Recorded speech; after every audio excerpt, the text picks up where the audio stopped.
Hello guys, welcome to my channel. ఈ వీడియోలో chicken curry కుండలో ఎలా వండాలో చూపిస్తాను. ఈ వీడియో పూర్తిగా చూడండి. మీకు ఈ వీడియో యూస్ఫుల్ అనిపిస్తే లైక్ చేయండి.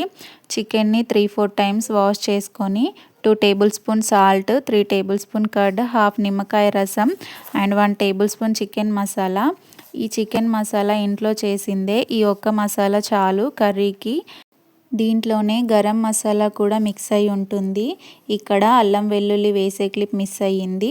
ఇవన్నీ వేసుకొని మంచిగా కలిపి మీకు టైం ఉంటే 1 అవర్ లేదంటే హాఫ్ అన్ అవర్ మ్యారినేట్ చేసుకోండి. ఇలా మ్యారినేషన్ చేయడం వల్ల ముక్క మంచిగా సాఫ్ట్గా జ్యూసీగా ఉంటుంది. దీంట్లో వేసే చికెన్ మసాలా తోటే కర్రీకి టేస్ట్ ఎన్హాన్స్ అవుతుంది. ఇప్పుడు థిక్ గ్రేవీ రావడం కోసం 2 మీడియం సైజ్ ఆనియన్స్, 1 టొమాటో, కొన్ని పుదీనా ఆకులు షాలో ఫ్రై చేసుకొని చల్లగా అయ్యాక పేస్ట్ చేసుకోవాలి. రెస్టారెంట్స్ ఇంకా హోటల్స్ వల్ల అయితే ఇలాంటి గ్రేవీని బల్క్లో ప్రిపేర్ చేసుకొని మొత్తం గ్రేవీ కర్రీస్ అన్నింటికి ఇలాంటి గ్రేవీనే వాడేస్తారు.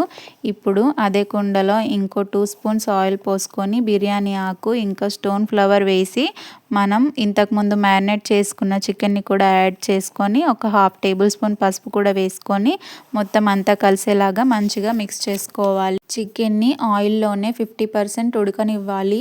మూత తీసేపటికి చికెన్లోంచి మంచిగా వాటర్ ఊరుతాయి. ఇట్లా మధ్య మధ్యలో మూత తీస్తూ కలపాలి. కొంచెం వాటర్ ఇంకిపోయాక 2 టేబుల్ స్పూన్ల కారం ఇంకా కొబ్బరి పొడి కూడా వేసుకొని మొత్తం అంతా కలిసేలాగా మంచిగా మిక్స్ చేసుకొని మూత పెట్టేయాలి. సో దట్ కారం మంచిగా చికెన్కి పట్టుతుంది.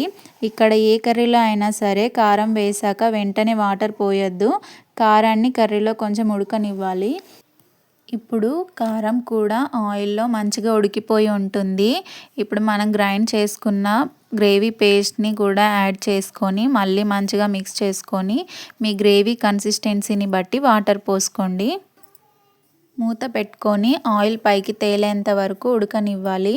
ఇప్పుడు మన ఫైనల్ టచ్అప్ అన్నమాట.